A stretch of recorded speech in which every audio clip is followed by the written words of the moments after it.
ये कहानी social media से ली गई है। टच मोबाइल इस्तेमाल करने वाले तमाम मर्द व ख़वातीन ज़रूर पढ़ें।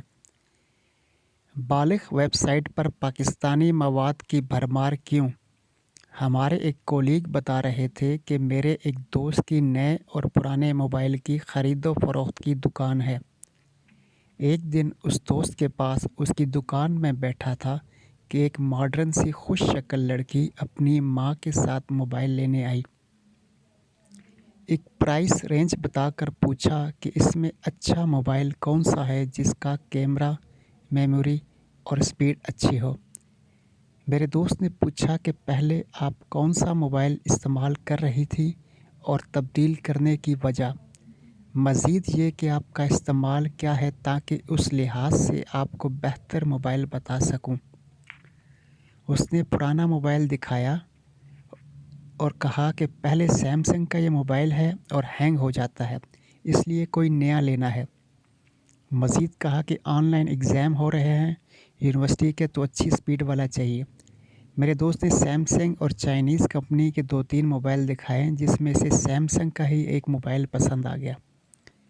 पैसे देने लगी तो दोस्त ने पूछा कि पुराना बेचना है। उसने कहा कि नहीं, अभी तो नहीं बेचना।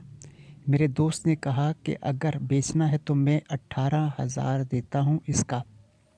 18,000 का सुनकर वो लड़की, उसकी माँ और मैं भी हैरान हो गया, क्योंकि वो मोबाइल 10,000 का भी नहीं था। सबको हैरान होते देखकर दोस्त कहने लगा कि मैंने 8 कहना था, लेकिन गलती से 18 कह दिया। लेकिन मैं अपनी ज़ुबान पर कायम हूँ। अभी बेचना है तो 18 माइनस करके बाकी पैसे दे दे। लड़की की अम्मा फ़ौरन से राज़ी होकर कहने लगी कि दे दो, क्योंकि इतने तो किसी ने नहीं देने। वो लड़की कहने लगी, नहीं, इसमें मेरा सारा डेटा है, अभी पहले न्यू मोबाइल में करूँगी फिर बेचूँगी। मेरे दोस्त ने कहा कि अभी 2 मिनट लगने हैं, दोनों सैमसंग के हैं, अभी बैकअप करके इस नए में फैक्ट्री सेटिंग कर देना तो सब कुछ उड़ जाएगा। अभी 18 दे रहा हूँ, बाद में 8 ही दूँगा। थोड़े से पस व पेश के बाद माँ की तरफ से इसरार की वजह से लड़की मान गई। दोस्त ने उस वक्त बैकअप करके नए मोबाइल में कर दिया। उनके जाने के बाद मैंने दोस्त से पूछा कि ये क्या किया तूने, इतना महंगा ले लिया, इतना घाटे का सौदा क्यों किया तूने। वो शैतानी हंसी हंसते हुए कहने लगा, तू अभी बच्चा है, तुझे कुछ भी नहीं पता, इसमें इतने पैसे मिलते हैं कि सोच है तेरी। तू चाय पी, अभी एक झलक दिखाता हूँ। तब तक दोस्त इस मोबाइल को डेटा रिकवरी पर लगा चुका था। कहने लगा कि मैं तो देखते ही पहचान लेते हैं। फिर अच्छे कैमरे और अच्छी स्पीड वाले मोबाइल की डिमांड, पुराना मोबाइल बेचने पर उसका इतना हिचकिचाना, इन सारी चीज़ों की वजह से मैंने एक जुआ खेला है। लग गया तो लाखों आएंगे, ना लगा तो 5-10 हज़ार का नुकसान बस। मुझे कुछ समझ नहीं आया तो चाय पीने लगा। इससे गपशप के दौरान वो मुसलसल इसकी डेटा रिकवरी पर लगा रहा। जब मैंने जाने के लिए इजाज़त चाही तो कहता, चले जाना, बस देखते जाओ कि मैंने इतने पैसे किस लिए भरे हैं। फिर उसने उस लड़की की ऐसी ऐसी वीडियोस और तस्वीर दिखाई कि मैं हैरान हो गया। उसे कहा कि यार, इसकी इज़्ज़त ना छालो। वो कहता, जिसने अपनी इज़्ज़त का ख़ुद ख्याल ना किया हो, उसकी इज़्ज़त का पास मैं क्यों करूं। एक और दोस्त से बात हुई जो इस्तेमाल शुदा मोबाइल फ़ोन की ख़रीदो फ़रोख्त का काम करता है। मैंने पूछा कि इस काम में इतनी बचत कैसे है, जबकि एक दिन में 2-4 मोबाइल से ज़्यादा की तो ख़रीदो फ़रोख्त नहीं हो पाती है।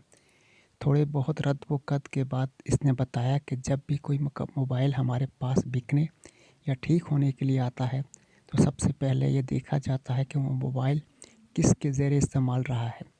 इस पर ख़ास नज़र ये रखी जाती है कि अगर मोबाइल कॉलेज या यूनिवर्सिटी के किसी शातिर और हैंडसम लड़के या खूबसूरत लड़की के ज़रिए इस्तेमाल रहा है, तो किसी भी सूरत में से ख़रीद लिया जाता है।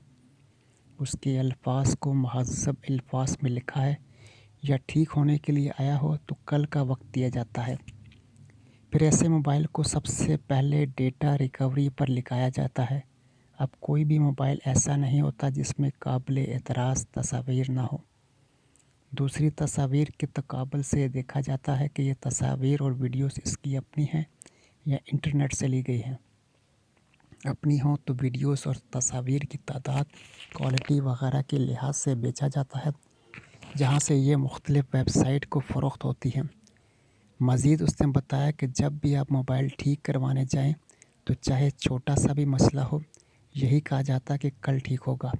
وجہ یہ ہوتی ہے کہ جب کوئی موبائل بیچنے آتا ہے تو اکثر سب کچھ اڑا کر اور ریسیٹ کر کے لاتا ہے، جس کی وجہ سے ڈیٹا ریکوری تھوڑی مشکل ہوتی ہے، مگر جو ٹھیک کروانے لائے تو اس کا تو فوراً سے سب کچھ سامنے آ جاتا ہے۔